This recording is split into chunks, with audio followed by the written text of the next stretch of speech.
Hi, my name is Barb Nangle. I'm the founder of Higher Power Coaching and Consulting. I want to welcome you to my podcast, Fragmented to Whole, Life Lessons from 12-Step Recovery. This is episode 59, Making Things Mean Things That They Don't. Before recovery, very often when things would happen, I would decide it means this.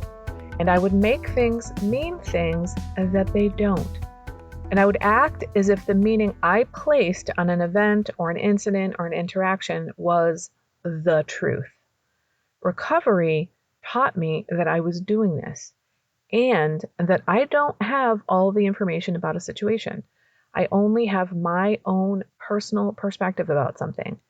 I really don't know what other people's motives are. Hell, I sometimes don't even know what my motives are. So how can I possibly know what other people's motives are? I believe this is also related to comparing our insides to other people's outsides. When I look at someone else and I decide something about them, like they're strong or courageous or healthy or successful or whatever, and then I go into the rooms of recovery and I hear people who on the face of things look like they're pretty successful and content proceed to talk about all of the pain and drama, dysfunction and suffering they go through, I realize that I shouldn't judge a book by its cover. Or maybe I think someone's a complete ass, and then this brilliant wisdom about how to live a life of meaning comes out of their mouth.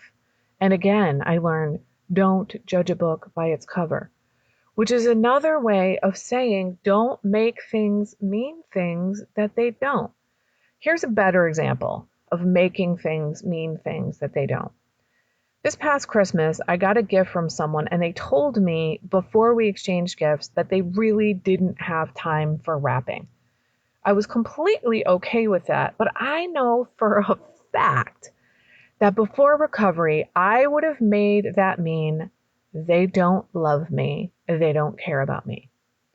What's cool about recovery is not only do I not make something as benign as an unwrapped gift mean that someone doesn't love or care for me, but I can also see that that's how I used to think, which means I can see my part in the dysfunction of my life before recovery.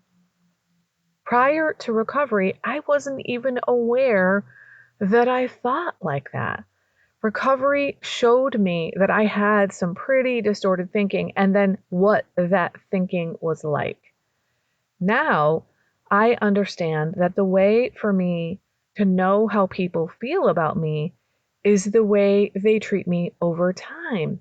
It's not contained in one simple act. I realize now that I would take all these different acts and I would build a case against somebody because I made things mean things that they didn't.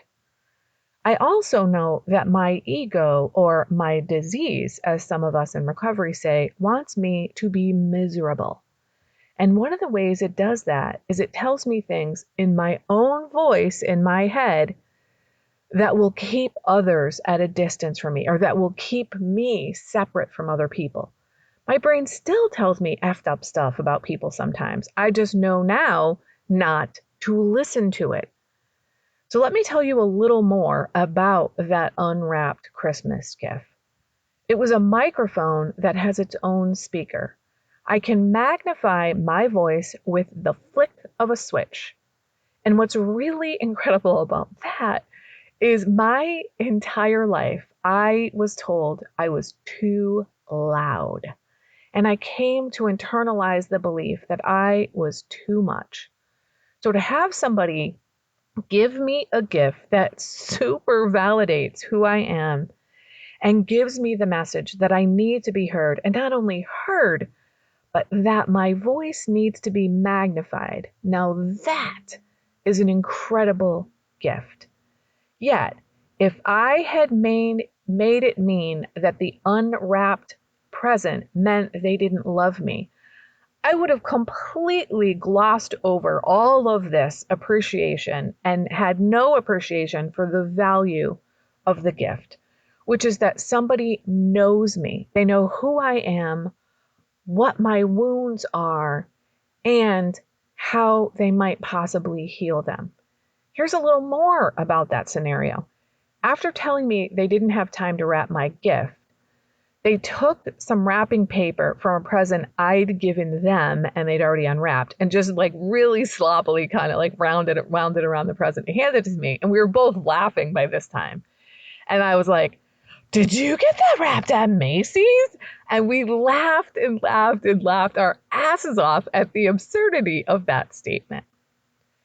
People, this is what life is about. It's about relaxing and having fun with our lives, with the people we care about, instead of holding people to impossible standards and making things mean things that they don't.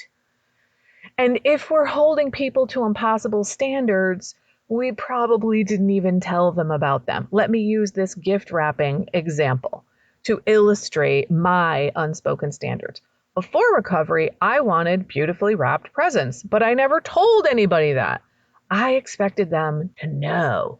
And then if they didn't do it, I made it mean they don't really love me. Let's move on to another example. I know this still sometimes happens to me, and I still need to be reminded, don't make things mean things that they don't. I'll send somebody a text message to let them know I'm thinking of them. Consciously, I'm thinking of them and want them to know. But clearly, there's something else going on subconsciously.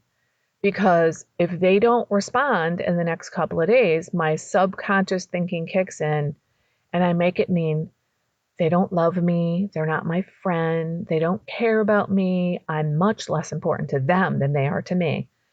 And then they'll write back something like, love you, I'm so happy you sent me this message and to know that you were thinking of me. What was really going on is that they were busy.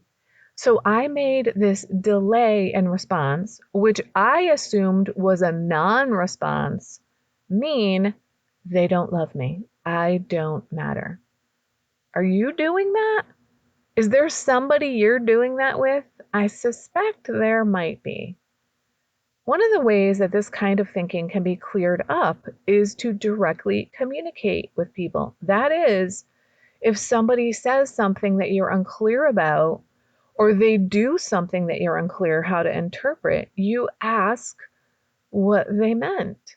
You could say, hey, I texted you 2 weeks ago to check in on you and you never responded. What's up? Did you get my message?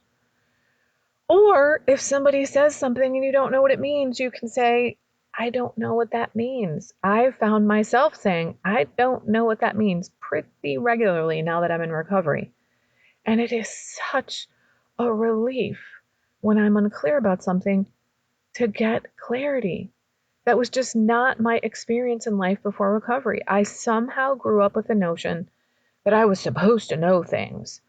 And I also internalized the belief that I wasn't allowed to ask questions. And somehow I was supposed to read other people's minds.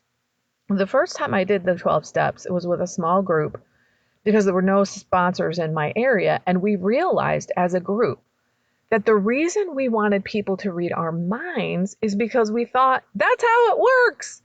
We'd been, quote, reading other people's minds our whole lives. Why weren't people reading ours? Who cares if we were wrong? This is yet another way in which my life before recovery has become crystal clear. While I was in it, I had no idea that this was how I was thinking. I didn't know that I thought people should read my mind. But obviously, I thought that.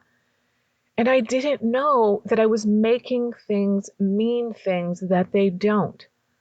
If someone did something that could possibly have been interpreted as being against me, that's how I interpreted it.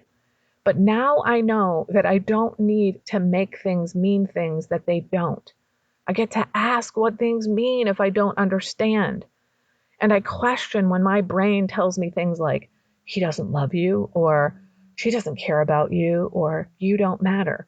Especially when that happens after just one incident or one interaction when the rest of my relationship with that person has been wonderful.